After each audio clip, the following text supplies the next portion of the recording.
Coming from the Gospel of John, chapter 1, 43 through 48 reads, "The next day, Jesus decided to go to Galilee. He found Philip and said to him, 'Follow me.' Now Philip was from Bethsaida, the city of Andrew and Peter. Philip found Nathanael and said to him, 'We have found him about whom Moses in the law and also the prophets wrote, Jesus, son of Joseph, from Nazareth.' Nathanael said to him, 'Can anything good come out of Nazareth?' Philip said to him, 'Come and see.'" Nathanael's viewpoint is not so hard to understand. You see, Nazareth was a struggling first century city. Nazareth was what many people today would call the hood. Jesus was from the hood. Jesus was from an area in Galilee heavily policed by the Roman guard. And Nazareth was universally held in contempt, despised, feared, hated. If a prejudiced person like Nathanael lived in Mecklenburg, Nathanael would be asking, "Can anything good come out of Hidden Valley?" Well, Nathanael would ask, "Can anything good come out of the Beatties Ford Road corridor?" well, Nathanael could not see that just because Jesus came from the hood, just because he was being chased by 5-0 Christie, didn't mean that Jesus was bad. So if Nathanael were here right now, he would also ask, "Can anything good come out of Jail Central or Jail North?" Black Presbyterian faith leaders have organized this forum because they have an answer to that question. We want to know. Our sponsors want to know. And we believe the community wants to know where the candidates stand on the question, "Can anything good come out of the jail?" Their thoughts about court-involved people will impact their policy. You see, Nathanael's ability to see the good in others has been damaged by self-righteousness. Nathanael would not be interested in whether or not a defendant grew up with crack-addicted parents. Nathanael would care less that an inmate lived in constant survival mode and found his breakfast in a dumpster, his lunch from someone he robbed, and his dinner from a friend closing at McDonald's. Nathanael doesn't give a you-know-what if a jail resident was locked in a closet most weekends, physically and sexually assaulted since the age of 5. Nathanael would say there's no excuse for failure to respect authority. Nathanael only sees a zip code and a police report. Someone like Nathanael must not be elected as sheriff or district attorney. Someone who sympathizes with Nathanael must not be elected. The sheriff or district attorney must have a viewpoint like Philip.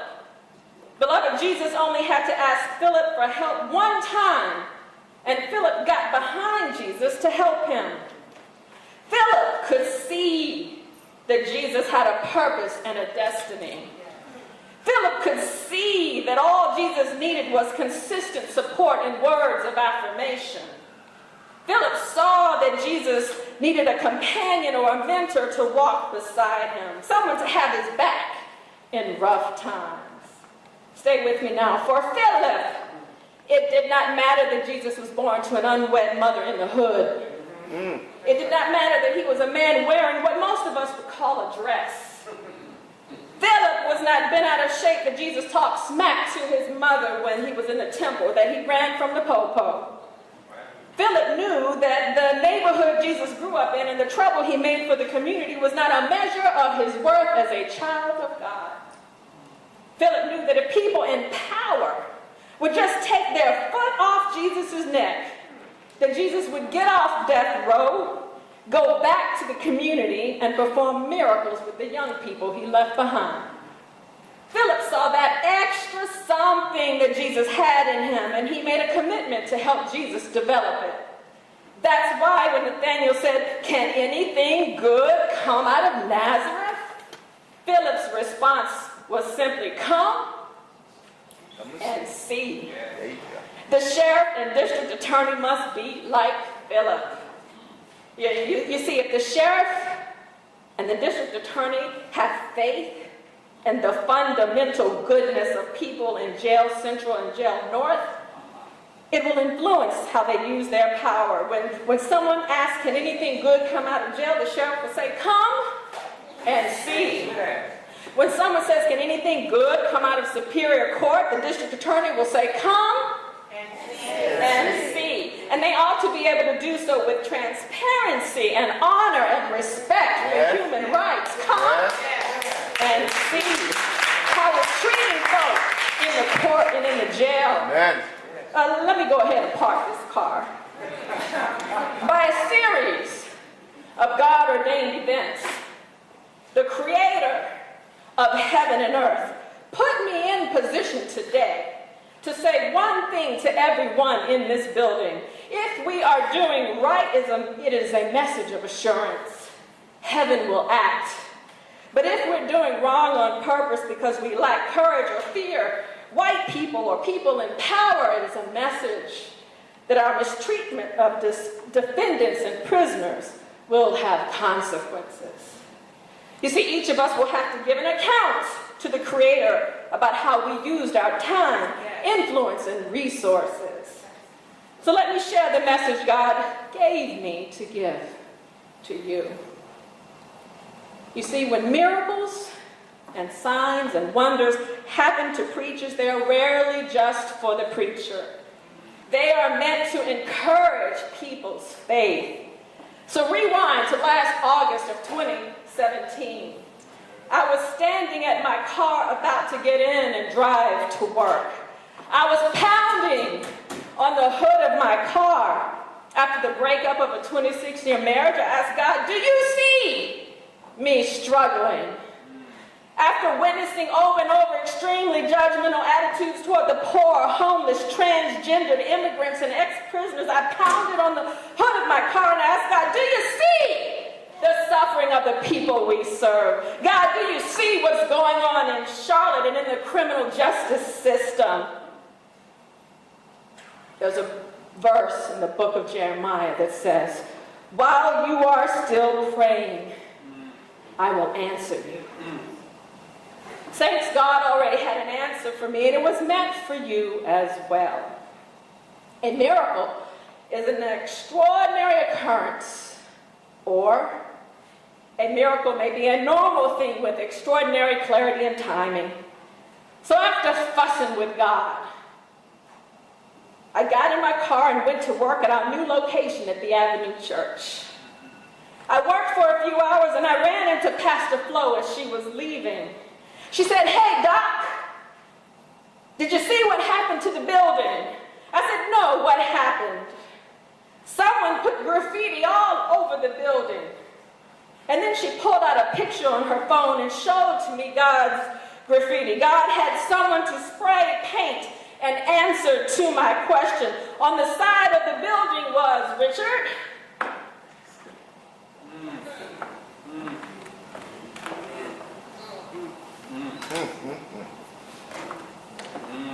I see you. I see you." Extraordinary timing and clarity. It was comfort for me. But because I'm a preacher, it was meant for anyone here today who wants to know if God is paying attention to your suffering and the suffering of loved ones caught up in the criminal justice system. God sees you. Heaven will answer. To all of us, God is saying you're not alone.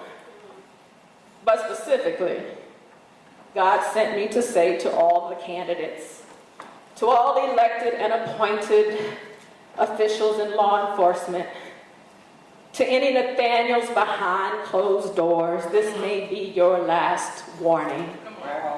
God is watching you. God is observing your every move. You may prosecute or watch over so-called criminals awaiting trial, but God wants you to know you are also under constant surveillance. Your phones are tapped, your associates are wired, your budget patterns are being analyzed, a tracking device has been installed in your car, marshals from heaven are ready to break in your office. A case will be made against you if the evidence is strong enough. Therefore, you are admonished, dear candidates, by the faith community to heed the teaching of the prophet Micah, Rabbi Judy. Learn to do justice, love mercy, and walk humbly with the God of your understanding. Because in order to deliver this message to those who seek power over the accused and vulnerable, the innocent until proven guilty, the God of my understanding is deeply concerned about the welfare of women and men, boys and girls caught up in the web of this barbaric, brutal, harsh sentencing, life-depriving, family-separating, goal-thwarting, immigrant-deporting, mortgaging your home to pay for a defense, freezing your bank account, evidence tampering, forced to take a plea bargain system. So much so that God manipulated time and space and spray paint in order to say, do the right thing because I see you. And that, saints, is the theological context for faith and politics. Watch it now.